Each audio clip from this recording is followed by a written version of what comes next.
Welcome back to Deep Thought. We're going through the final part of Super Mario Land 2, and we start off with probably my favorite world.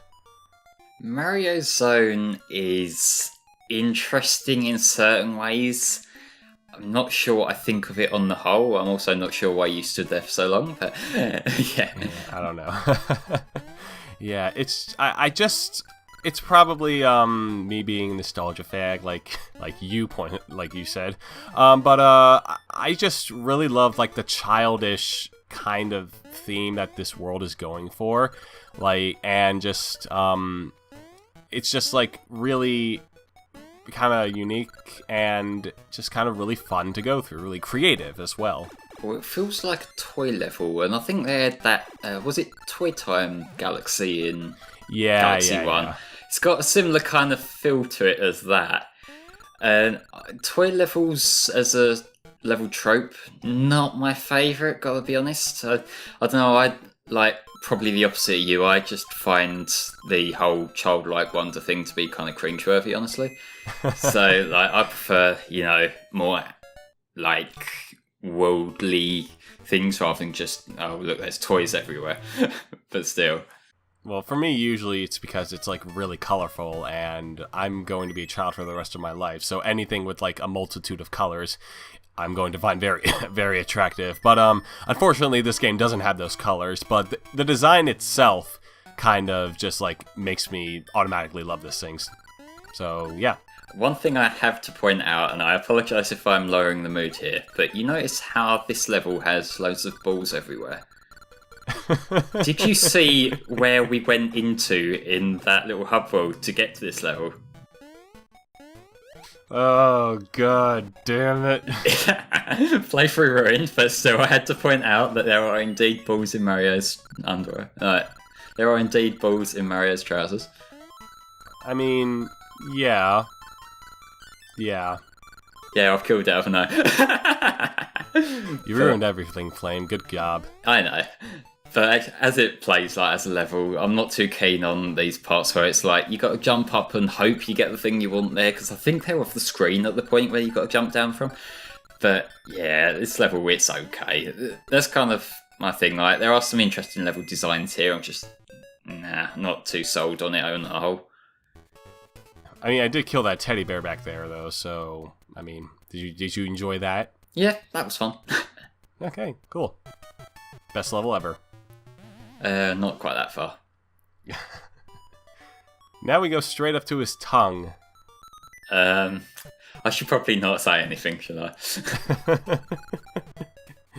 Yeah. But I believe these are like actual bullet bills now, rather than the bullet biff things. Yeah. Yeah, they're much bigger, they're much more prominent, the cannons are fucking huge. And yeah, that part can be kind of a bitch, just to make sure you duck in time. And like the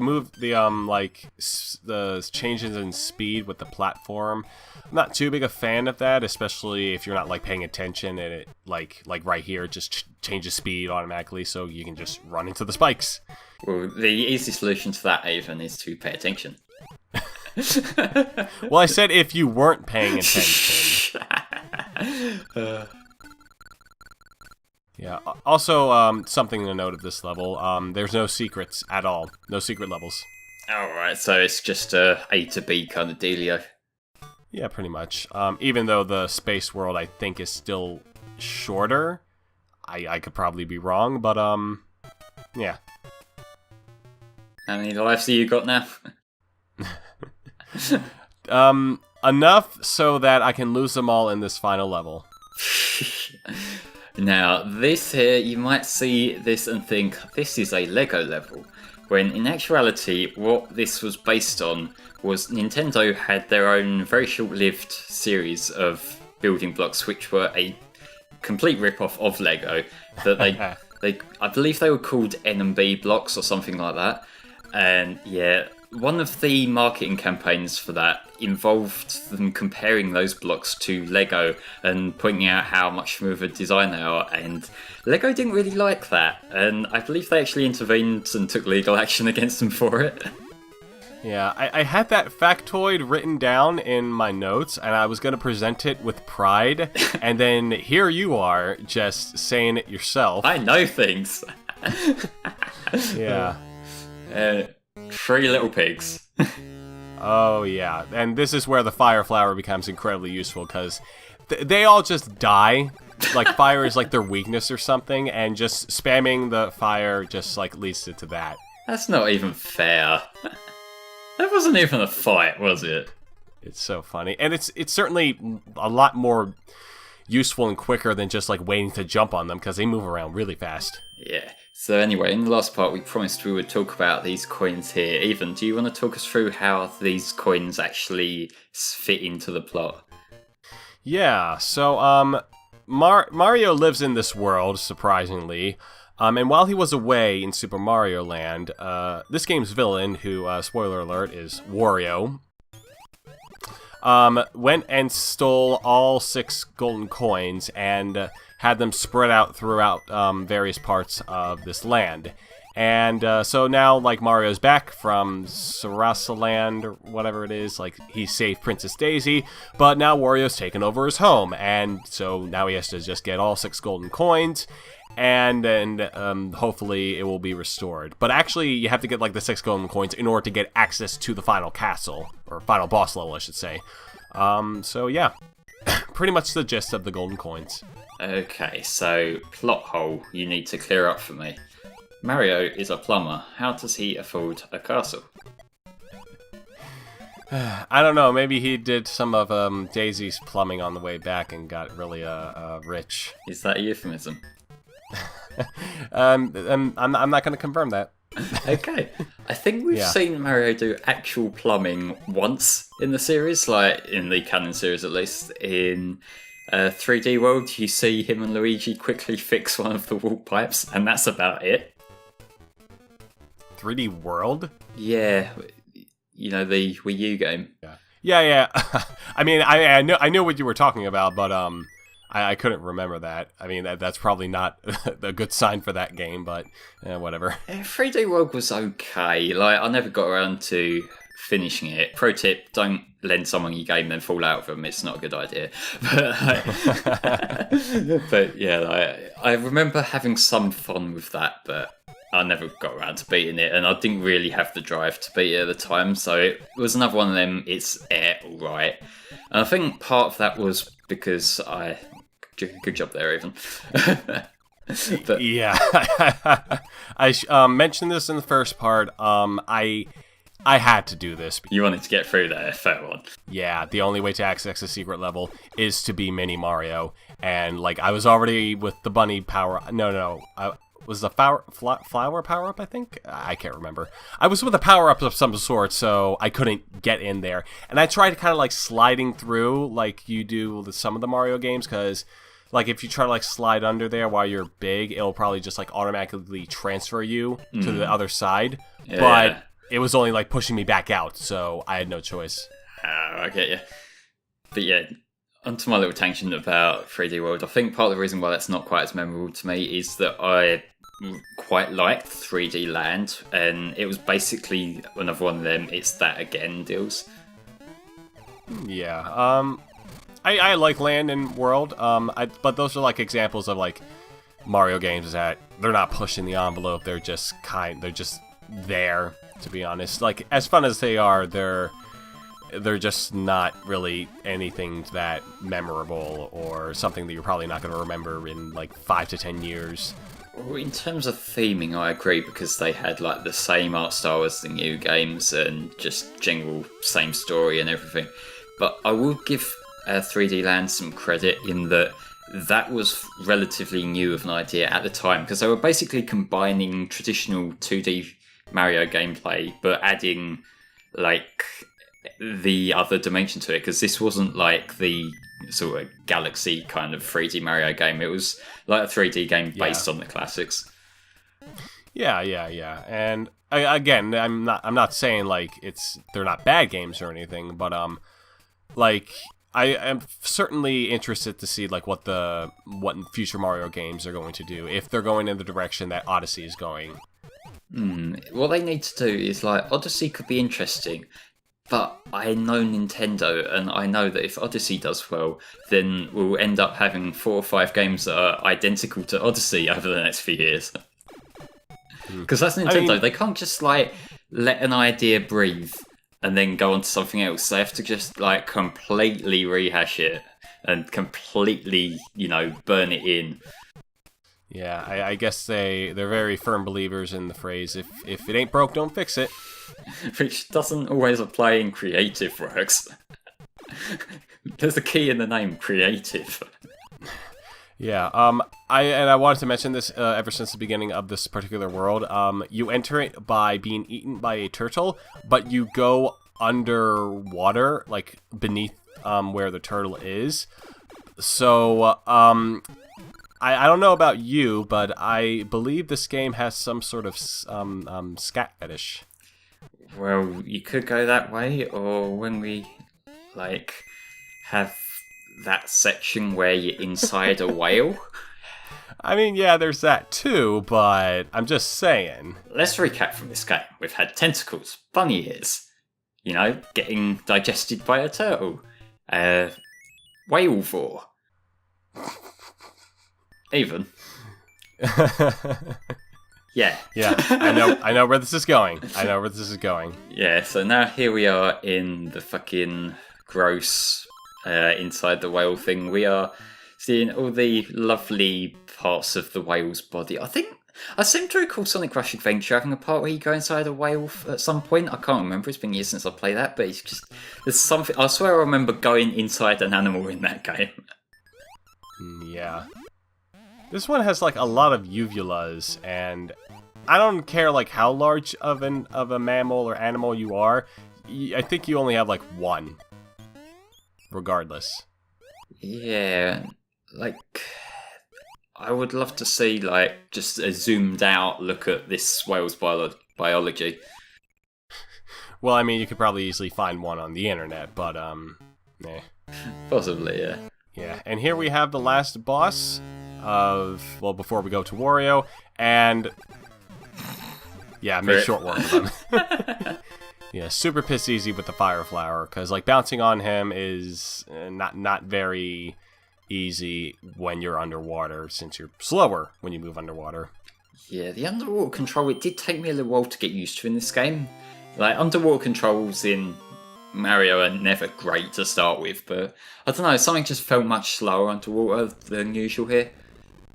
Yeah, I certainly agree to that. It did feel like a little more floaty than the previous games have been, like Super Mario Bros.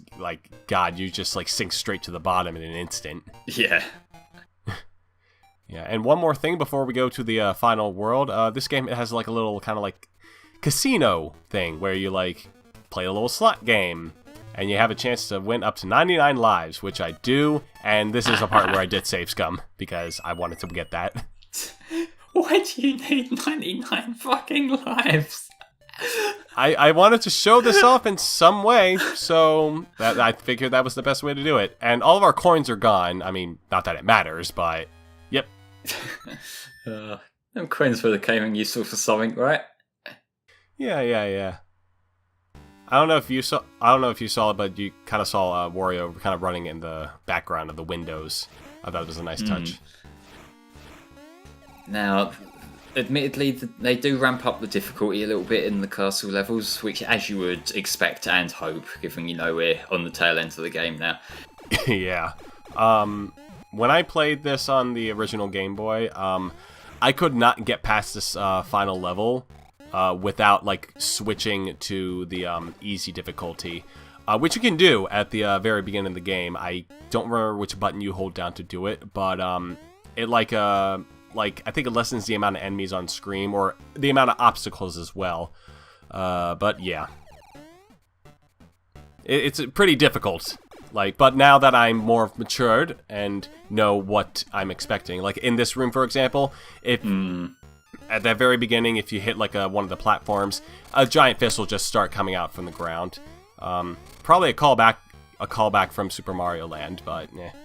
Yeah, although the way it's triggered there, the fact that it's just one particular tile, which isn't patterned differently, textured differently, whatever. It's just like you have to know to jump over these particular ones. I don't think that's exactly fair. Yeah. But yeah, I suppose at least it is only one part that's like that in this whole game, so I can at least say, I've counted their sins and I still don't really have a problem. Yeah, and as intimidating as some of the rooms in this level look, if you just run straight right, you'll come out completely unharmed. Which actually does happen a lot more in Mario than you might expect, and that's one of the things that I remember talking about this when I've talked about Super Mario Bros. On the NES before, that a lot of the difficulty comes from your own lack of confidence in the level, or your ability to pass through the level. Once you realise that you can just keep running and you know where the jumps are, you will be able to get through it pretty easily. And here we have Wario in his stunning debut, and it's essentially just like a 3-part fight where he gets a bunch of power-ups that you have been getting throughout the entire game, which I thought that was kind of neat. But regardless, he's still piss easy. And look at that statue right. I'm not sure how to feel about Bunny as Wario though. I don't know. I don't know what goes on in your mind flame. You might eventually find it attractive if you look at it hard enough. No. Now I'm king shaming. Yeah, but Wario, he's not really that difficult, all things considered. He's just going to break down and cry like a little baby there, but whatevs. And that's pretty much it for Super Mario Land 2, folks. I like this little ending, gotta say. Yeah, nice little visual effect here. Not sure how it works, but okay. It's Mario. I'll take it at this point. It's pretty much the norm for all the castles to be completely fixed and everything at the end of every Mario game. Yeah. What do you think of Wario as a character? We're going back to him as well. I think Wario is okay. I'm not a fan of crude humour, and pretty much all of Wario's characteristics is, he belches, he burps. I just don't really like that kind of thing. I don't find it funny. So to me, he's just sort of there, and occasionally is a bit off-putting. He's not an offensive character anyway. He doesn't ruin my enjoyment of the series. I just kind of don't care much for him. Yeah. Well, do you know about the backstory behind his and Mario's relationship prior to this game? I've heard conflicting things. What do you have about that? I believe they were childhood friends, but there were a bunch of catastrophes that happened to Wario, which were inadvertently Mario's doing, but he didn't do them with ill will or anything. It was just kind of completely accidental. But so I believe it just kind of came to a head when Wario just got incredibly jealous of Mario's successes, and I suppose as revenge for all the misfortunes that happened upon him, he took over this castle and pretty much the whole world while Mario was away rescuing Princess Daisy. So he's jealous, got it. Yeah, apparently the developers kind of compare Mario and Wario to Popeye and Bluto, and I can kind of see it, but never watched it, so I have no frame of reference. Popeye the sailor and Bluto the big guy. Yeah, I know who they are, I just have never watched it. But yeah, Super Mario Land 2. I'll say I really enjoyed it, playing through it. It doesn't have quite the same charm factor to me as the first one does, but again, personal preference. It's a really fun game in its own right. I just haven't really got anything bad to say about it. Yeah, pretty much the same thing. I think I like it a bit more than the first Super Mario Land, even though I think both are pretty good games. This has got a lot more detail, a lot more ideas going on, and it's a lot more fun in my opinion as well. Great music, great visuals, and yeah, if you ever get the chance, this is definitely a good game to kill an afternoon with. I mean, the first Super Mario Land will do as well. I'm glad Wario gives us the thumbs up. That's reassuring.